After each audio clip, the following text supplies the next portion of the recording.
Yang paling pantangan dalam negara demokrasi adalah tirani minoritas. Apa itu tirani minoritas?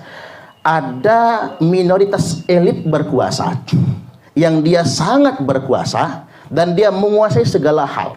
Dia menguasai partai politik, dia menguasai semua anggota legislatif, dia menguasai bahkan bisa mengintervensi lembaga yudikatif. Bayangkan Pak, kalau kekuasaan bisa mengintervensi putusan MK misalnya, bahaya nggak kira-kira?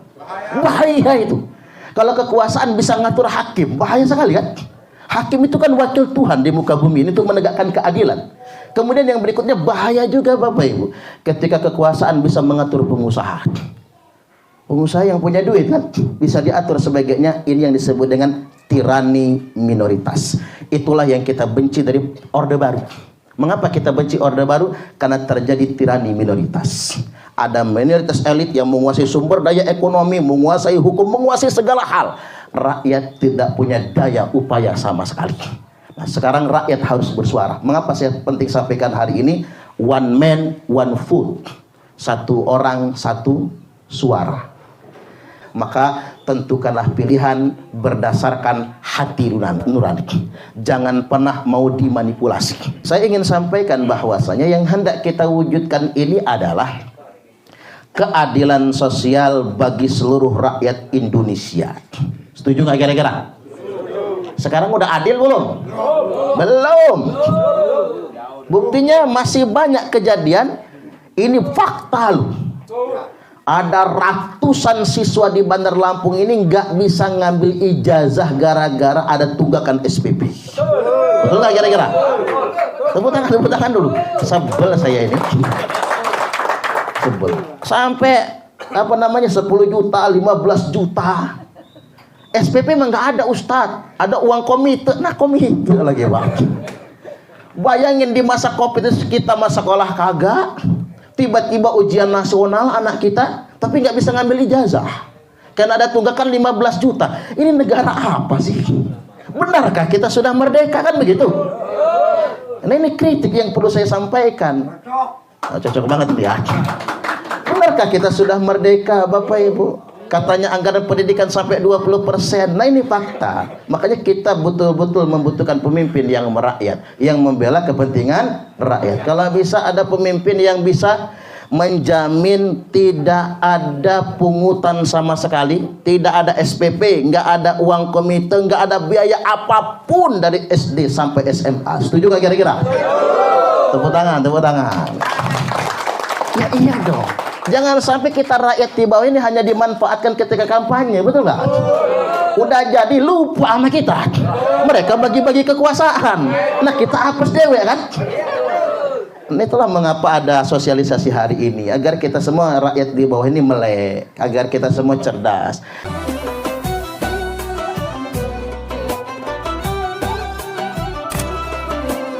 Baik, saya hendak menyampaikan bahwasanya Pancasila ini bukan agama dan Pancasila tidak untuk menggantikan agama.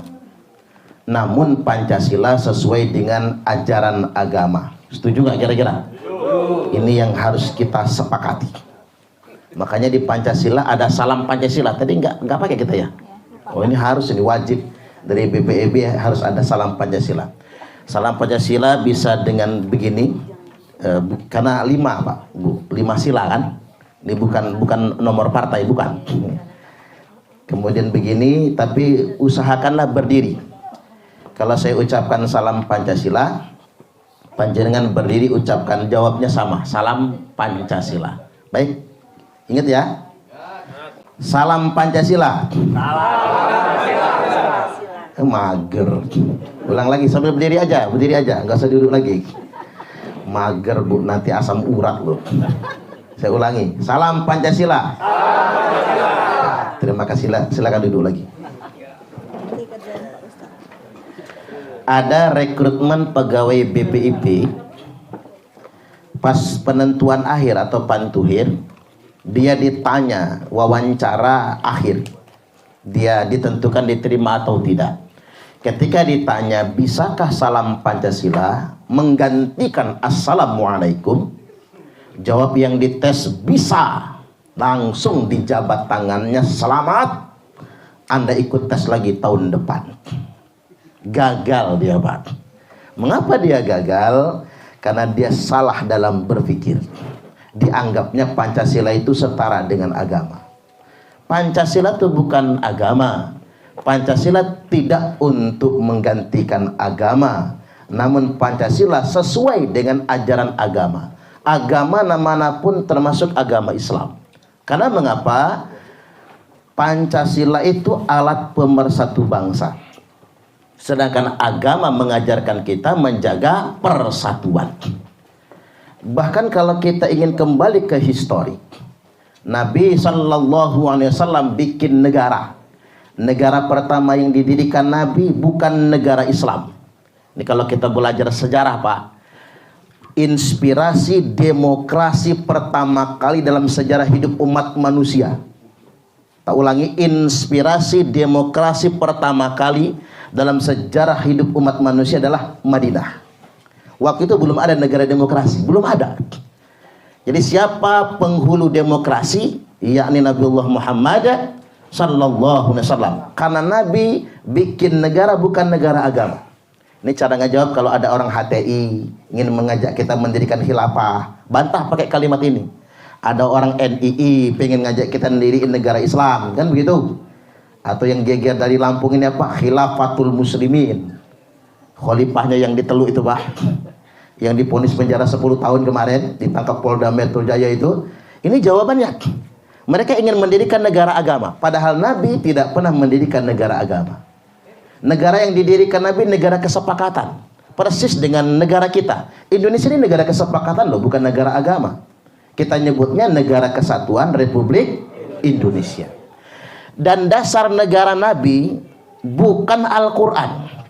Pengennya orang HTI, pengennya orang khilafah, pengennya orang NII, pengennya para radikalis teroris. Indonesia ini kan dasarnya Quran.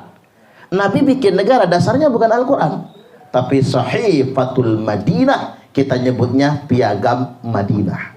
Kan keren ini. Ini yang dijiplak oleh pendiri bangsa kita. Kita bikin negara-negara kesepakatan dengan ideologinya Pancasila, dengan konstitusinya Undang-Undang Dasar Negara Republik Indonesia tahun 1945. Itulah mengapa saya katakan Pancasila betul-betul mencontoh sunnah Nabi Sallallahu Alaihi Wasallam sesuai dengan ajaran agama. Sekarang begini, dulu Nabi mengajarkan begitu. Sayangnya nih, orang Arab tidak mempertahankan tradisi itu. Orang Arab meninggalkan ajaran Nabi sendiri. Termasuk Arab Saudi kan, pemerintahnya kerajaan, monarki absolut.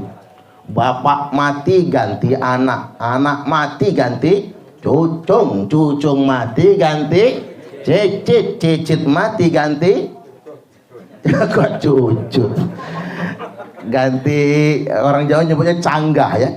Canggah mati ganti wareng, wareng mati ganti udek, udek, udek, udek ganti mati ganti cucung gantung sewur.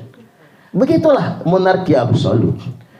Nah, di negara-negara Arab sudah mulai meninggalkan itu semua. Artinya saya ingin sederhanakan, mereka akidahnya sama Islam, kitab sucinya sama Al-Quran, tapi mereka tidak punya alat pemersatu bangsa, nggak punya komitmen bersama seperti Piagam Madinah atau seperti kitab Pancasila. Makanya tahun 2010 yang lalu, bulan Desember loh, sama dengan kita sekarang, tahun 2010 bulan Desember ada yang disebut dengan Al-Thawratul Arabiyyah, kebangkitan Arab. Orang nyebutnya dalam bahasa Inggris Arab Spring.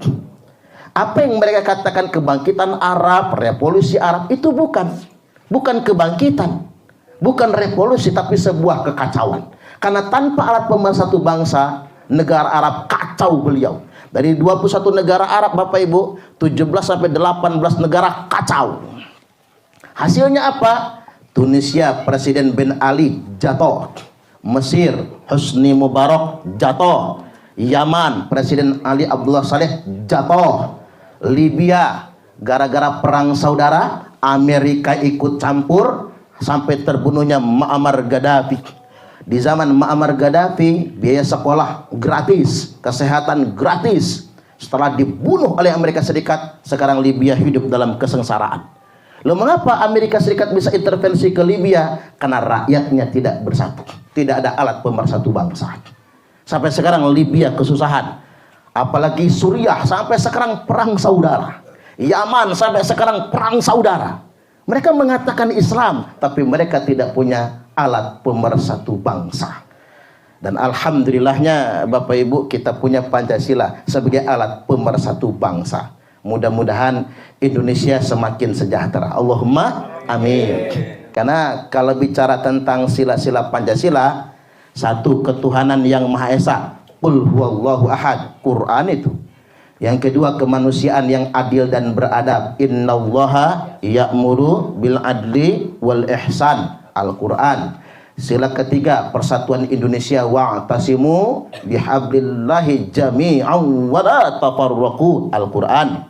Sila yang keempat, kerakyatan yang dipimpin oleh hikmat, kebijaksanaan dalam permusyawaratan perwakilan, wa amruhum syura bainahum, Al-Quran itu. Abu Bakar dipilih pakai permusyawaratan perwakilan. Umar, Utsman, Ali pakai permusyawaratan perwakilan, kayak kita milih zaman dahulu. Sekarang yang permusyawaratan perwakilan pada urusan legislasi dan lain sebagainya. Tapi kalau pemilihan kita pilkada langsung, sama pemilihan presiden secara langsung, sama pemilihan legislatif secara langsung. Kalau sekarang ini. Tapi sila keempat luar biasa, sesuai dengan nilai-nilai Al-Quran. Sila kelima, keadilan sosial bagi seluruh rakyat Indonesia. I'dilu huwa aqrabu littaqwa, Al-Quran juga. Karena begini Bapak Ibu, kita kan mau pemilu nih. Mudah-mudahan kita diberi pemimpin yang adil dan membela kepentingan rakyat. Allahumma amin. Soalnya begini, orang sering salah. Carilah calon pemimpin yang hafal Quran, pinter, jadi imam sholat, hafal 30 juz, dan suaranya merdu. Enggak, kita nyari pemimpin atau nyari imam sholat kira-kira? Ini kan enggak pada tempatnya. Pemimpin yang baik itu kalau kata Gusmus, ing panggonane, sesuai dengan tempatnya. Tapi yang terpenting adalah kita memiliki pemimpin yang adil dan merakyat. Itu yang terpenting. Allahumma amin. Saya ingin sampaikan bahwasanya yang hendak kita wujudkan ini adalah keadilan sosial bagi seluruh rakyat Indonesia. Setuju nggak kira-kira? Sekarang udah adil belum? Belum. Buktinya masih banyak kejadian. Ini fakta loh. Ada ratusan siswa di Bandar Lampung ini nggak bisa ngambil ijazah gara-gara ada tunggakan SPP. Betul nggak kira-kira? Tepuk tangan dulu. Sebel saya ini. Sebel. Sampai 10 juta, 15 juta. SPP memang nggak ada Ustadz, ada uang komite. Nah komite lagi Bang. Bayangin di masa Covid kita masa sekolah kagak, tiba-tiba ujian nasional anak kita, tapi nggak bisa ngambil ijazah karena ada tunggakan 15 juta. Ini negara apa sih? Benarkah kita sudah merdeka, kan begitu? Nah ini kritik yang perlu saya sampaikan. Nah, cocok banget ya. Benarkah kita sudah merdeka Bapak Ibu? Katanya anggaran pendidikan sampai 20%. Nah ini fakta. Makanya kita betul-betul membutuhkan pemimpin yang merakyat, yang membela kepentingan rakyat. Kalau bisa ada pemimpin yang bisa menjamin tidak ada pungutan sama sekali, tidak ada SPP, nggak ada uang komite, nggak ada biaya apapun dari SD sampai SMA. Setuju nggak kira-kira? Tepuk tangan, tepuk tangan. Ya iya dong. Jangan sampai kita rakyat di bawah ini hanya dimanfaatkan ketika kampanye, betul nggak? Udah jadi lupa sama kita. Mereka bagi-bagi kekuasaan. Nah kita apes dewe kan? Itulah mengapa ada sosialisasi hari ini, agar kita semua rakyat di bawah ini melek, agar kita semua cerdas. Yang saya ingin ingatkan Bapak Ibu, pantangan dalam negara demokrasi itu adalah satu, melanggar hukum. Hukum nggak boleh diotak-atik. Hukum adalah panglima tertinggi. Kalau hukum bisa dilanggar, atau kalau penegak hukum bisa diintervensi, masyarakat nanti nggak percaya lagi dengan penegak hukum. Itu bahaya. Masyarakat tidak percaya dia lagi dengan hukum. Akhirnya apa yang terjadi? Main hakim sendiri kan? Itu yang berbahaya nantinya. Yang kedua, yang paling pantangan dalam negara demokrasi adalah tirani minoritas. Apa itu tirani minoritas? Ada minoritas elit berkuasa yang dia sangat berkuasa dan dia menguasai segala hal. Dia menguasai partai politik, dia menguasai semua anggota legislatif, dia menguasai bahkan bisa mengintervensi lembaga yudikatif. Bayangkan Pak, kalau kekuasaan bisa mengintervensi putusan MK misalnya, bahaya nggak kira-kira? Bahaya itu. Kalau kekuasaan bisa ngatur hakim, bahaya sekali kan? Hakim itu kan wakil Tuhan di muka bumi ini untuk menegakkan keadilan. Kemudian yang berikutnya bahaya juga Bapak Ibu, ketika kekuasaan bisa mengatur pengusaha. Pengusaha yang punya duit kan bisa diatur sebagainya. Ini yang disebut dengan tirani minoritas. Itulah yang kita benci dari Orde Baru. Mengapa kita benci Orde Baru? Karena terjadi tirani minoritas. Ada minoritas elit yang menguasai sumber daya ekonomi, menguasai hukum, menguasai segala hal. Rakyat tidak punya daya upaya sama sekali. Nah, sekarang rakyat harus bersuara. Mengapa saya penting sampaikan hari ini? One man, one vote. Satu orang, satu suara. Maka tentukanlah pilihan berdasarkan hati nurani. Jangan pernah mau dimanipulasi. Dan mohon maaf, jangan sampai hanya gara-gara amplop. Kadang-kadang kalau dikasih 50 ngomelnya apa? Pelit Bu Kosti, cuman gocap. Subhanallah, umpama ya Pak. Padahal beliau tuh bukan nyogok. Kan ini uang sosialisasi Pancasila kan begitu. Kadang-kadang kita nih negeri amplop. Kalau kata Gus Mus, ini negeri amplop. Segala urusan bisa diatur dengan amplop. Ini bahaya. Ketimbang dikasih 100.000 boleh agak mesem. Makasih. Insya Allah nyoblos ibu. Begitu ada bapak-bapak yang ngasih 200.000, terima kasih. Saya mudah-mudahan nyoblos bapak. Pindah dukungan Pak. Begitu ada yang ngasih 300.000, siap, saya nyoblos bapak, keluarga saya juga nyoblos bapak juga. Begitu ditambahin isinya 500.000, siap, saya nyoblos bapak, bapak boleh coblos saya juga. Nah, kacau ibu-ibu ini. Jangan sampai hanya gara-gara uang gopek mau dicoblos ya Pak ya. Apa jadinya? Saya coba ingin sederhanakan dikit aja, nggak banyak segitu aja saya itu. Saya ingin tegaskan kesimpulannya begini. Kita bersyukur punya Pancasila, Bapak Ibu, alat pemersatu bangsa. Negara-negara luar, Nigeria, Maroko, negara-negara Arab ya, termasuk Afghanistan, ingin punya Pancasila seperti Indonesia. Karena Afghanistan itu cuma 7 suku. Kalau kita ratusan suku ya, Afghanistan itu cuma 7 suku. Satu agama, agamanya cuma Islam. 100% agamanya Islam. Madhabnya 100% madhab Hanafi. Kalau kita banyak Pak, ada NU, ada Muhammadiyah, macam-macam kan gitu. Mereka 100% Muslim, sukunya cuma ada 7. Sekarang Afghanistan gak berhenti perang saudara, karena mereka tidak punya Pancasila. Kita ingin menjadi negara besar, kita jaga persatuan dan kesatuan, jadikan Pancasila alat pemersatu bangsa. Target kita Bapak Ibu, tahun 2045 nanti Indonesia sejajar dengan semua negara maju di dunia internasional. Allahumma amin. Pengandaiannya, harapan ya Pak, pengandaiannya di tahun itu gaji paling rendah per orang 20 juta rupiah. Gaji paling rendah. Bahkan kalau kata Profesor Dr. Kiai Haji Mahfud MD, MA, MH kalau nggak salah gelarnya ya, kata beliau, seandainya pertambangan ya, sektor pertambangan tidak dikorupsi, Pak, tidak dikorupsi. Dari sektor pertambangan saja, per kepala, dari mulai bayi baru brojol, bayi brojol, sampai kakek-kakek tua renta yang sudah kena prostat. Ini maaf kalau dia kena prostat ya. Dari bayi baru brojol sampai kakek-kakek tua renta dapat 20 juta per bulan tanpa harus bekerja. Dari sektor pertambangan tok, seandainya tidak dikorupsi. Tapi mengapa kita masih sengsara? Karena korupsi masih merajalela. Apalagi terkait dengan yang disebut beliau kemarin 300 triliun ya Pak. Nolnya berapa itu Bu? Kalau dipencet di kalkulator, error kalkulator itu. Kalau dibeliin lato-lato, tenggelam Lampung sama lato-lato. Saking banyaknya 300 triliun itu. Baik, kesimpulannya kita semua bersyukur punya Pancasila. Ayo kita pahami Pancasila, ayo kita amalkan Pancasila.